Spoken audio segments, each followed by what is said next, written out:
नमस्कार दोस्तों। आज हम ब्रह्मांड के स्वामी महाप्रभु जगन्नाथ की उस पावन और रहस्यमयी जीवन गाथा के बारे में जानेंगे जो द्वापर युग के अंत से शुरू होकर आज के कलयुग तक अटूट श्रद्धा का केंद्र बनी हुई है। इस दिव्य कथा का आरंभ भगवान श्री कृष्ण के देह त्याग से होता है, जब जरा नामक शिकारी का तीर लगने के बाद पांडवों ने उनका अंतिम संस्कार किया था।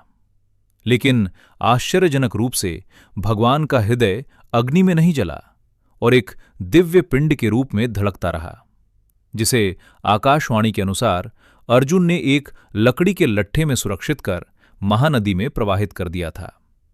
सदियों बाद यह हृदय उड़ीसा के तट पर पहुंचा, जहां शबर कबीले के मुखिया विश्वावसु ने इसे प्राप्त किया और नीलमाधव के रूप में एक गुप्त गुफा में इसकी सेवा करने लगे, जिसकी जानकारी किसी को नहीं थी।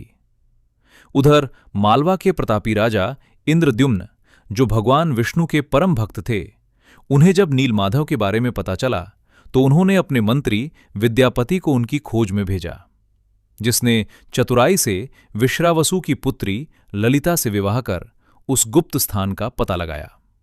लेकिन राजा के पहुंचने से पहले ही भगवान वहां से अंतर्धान हो गए। राजा के विलाप करने पर भगवान ने स्वप्न में दर्शन दिए और कहा कि वे समुद्र के रास्ते आने वाली एक दिव्य लकड़ी यानी दारु ब्रह्म के रूप में प्रकट होंगे, जिसमें उनका वही अविनाशी हृदय समाया होगा। जब वो विशाल लकड़ी तट पर आई तो कोई भी उसे काट नहीं पा रहा था। तब स्वयं भगवान विश्वकर्मा एक वृद्ध बढ़ई के रूप में आए और 21 दिनों तक बंद कमरे में मूर्ति बनाने की शर्त रखी। परंतु रानी गुंडिचा की अधीरता के कारण राजा ने 15वें दिन ही दरवाजा खोल दिया, जिससे मूर्तियां अधूरी रह गईं और भगवान ने इसी रूप में कलयुग के कष्ट हरने का आदेश दिया। जगन्नाथपुरी का मंदिर आज भी विज्ञान के लिए एक बड़ी चुनौती है, जहां मंदिर का झंडा हमेशा हवा की विपरीत दिशा में लहराता है। मुख्य गुंबद की कोई परछाई जमीन पर नहीं पड़ती और मंदिर के ऊपर से कोई पक्षी या जहाज नहीं गुजरता। यहां का महाप्रसाद मिट्टी के 7 बर्तनों को एक के ऊपर एक रखकर पकाया जाता है, जिसमें सबसे ऊपर वाले बर्तन का खाना सबसे पहले पकता है, जो किसी चमत्कार से कम नहीं है। हर कुछ वर्षों में होने वाला नबकलेबर उत्सव भगवान के नए शरीर धारण करने की प्रक्रिया है, जिसमें अंधेरे में पुजारी पुरानी मूर्ति से उस गुप्त ब्रह्म पदार्थ को नई मूर्ति में स्थापित करते हैं, जिसे देखना वर्जित है।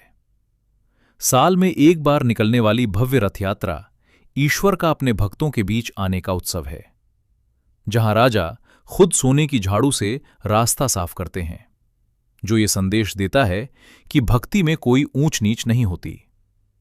भगवान जगन्नाथ की ये जीवंत गाथा हमें सिखाती है कि ईश्वर को पाने के लिए केवल शुद्ध भाव और निष्काम प्रेम की आवश्यकता है, क्योंकि वे बिना हाथ पैर के भी पूरे संसार का संचालन कर रहे हैं।